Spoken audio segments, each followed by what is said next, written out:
Welcome to the KameSennin School, the best place for news, breakdowns, reviews, and information on all of Dragon Ball.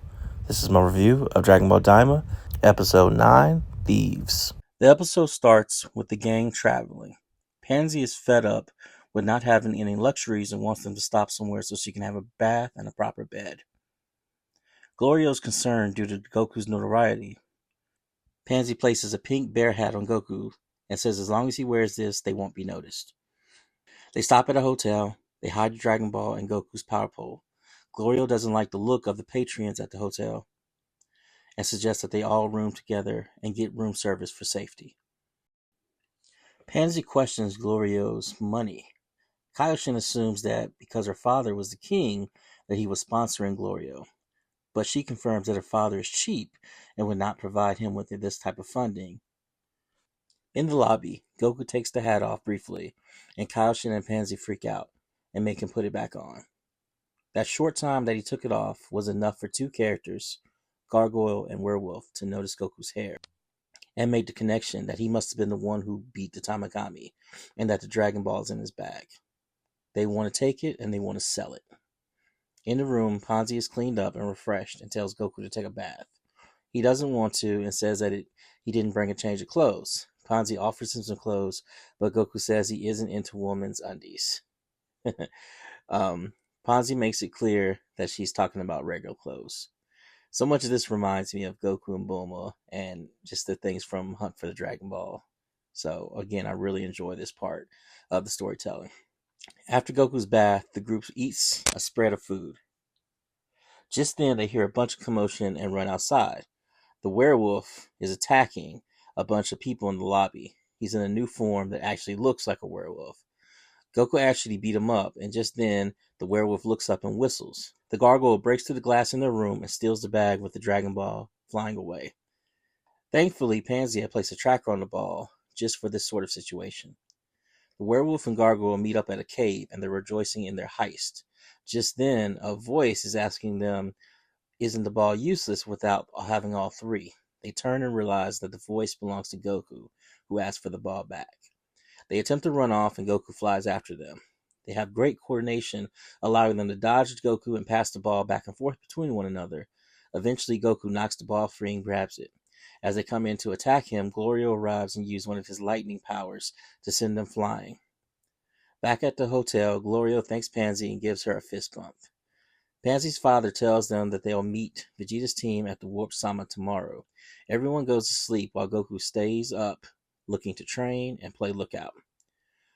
Eventually, Goku falls asleep, but thankfully nothing happens, so they all get going on their plan and they fly out. Cut to Vegeta's team, who gets to the Demon Realm and receives a special welcoming just like Goku in the game before. After staying the night at their hotel, their plane was stolen. We then get a flashback that shows the night before where Vegeta and the gang were in like a club or bar, and Vegeta ends up getting into a bar fight similar to Goku, and that was probably the reason why the plane was being stolen.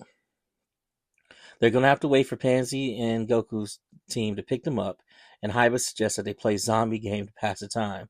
The group declines, and Bulma notices that Hybus has what appears to be a living eye on his belt. Back in Goma's castle, Degasu is speaking to someone in secret about gathering additional information.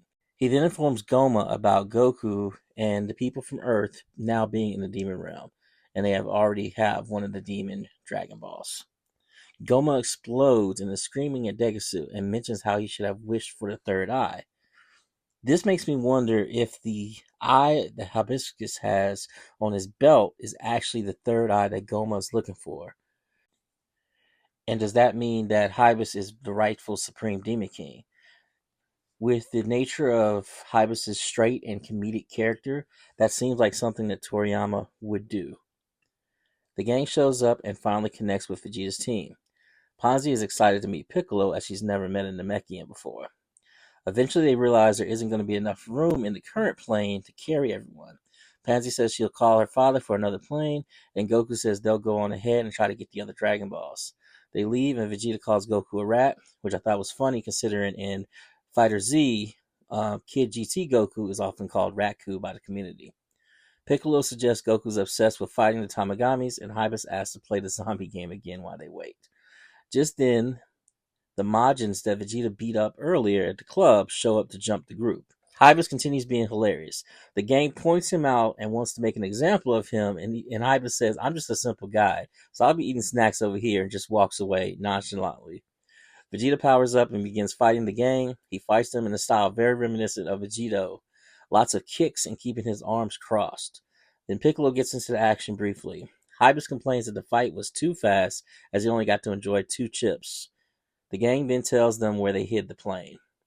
Renzu is now talking to Marba, who pulls out a Cybermen seed, which is interesting because thus it makes us wonder, are Cybermen also from the demon realm? Renzu plants the seed in the cauldron where they were creating the new Majin Buu, and then they add water. The contents explode, and we get Majin Kuu. He's a new Majin that looks a lot like Kid Buu mixed with a Cyberman, but with green skin and a two-tone face area. Renzu wants to test out the new Majin by sending it after the Tamagami 1 for the Dragon Ball. And the Majin responds with, "Understood." So this episode was pretty good. I know some people aren't going to like it because the beginning of it, again, felt very Dragon Ball-like. And Dragon Ball fans don't seem to actually like Dragon Ball. So the adventure, the comedy, all those aspects, I thought it was funny. I thought it was interesting. I thought it was funny. I thought it was interesting. But I know not everyone feels like me. So a lot of people probably aren't going to enjoy that section as much. It is nice to see that Vegeta and the gang are finally in the demon realm and they're finally connecting with Goku, even though now they're separate again. But I think the plot is going to really get moving shortly. I'm really interested in the eye on Hibiscus belt, and I think I'm going to do a video about that. Also, I'm interested in seeing what Majin Kuu can actually do. Seeing that he was revealed so early in the series, and he's already in a form that looks similar to Kid Buu, I don't know if I actually think he's going to be a major player in the series. It makes me wonder, is he going to actually be able to defeat the Tamagami? And then that will give us, again, a good barometer of how strong the Tamagamis are as we continue to move forward. But anyway, those are my thoughts.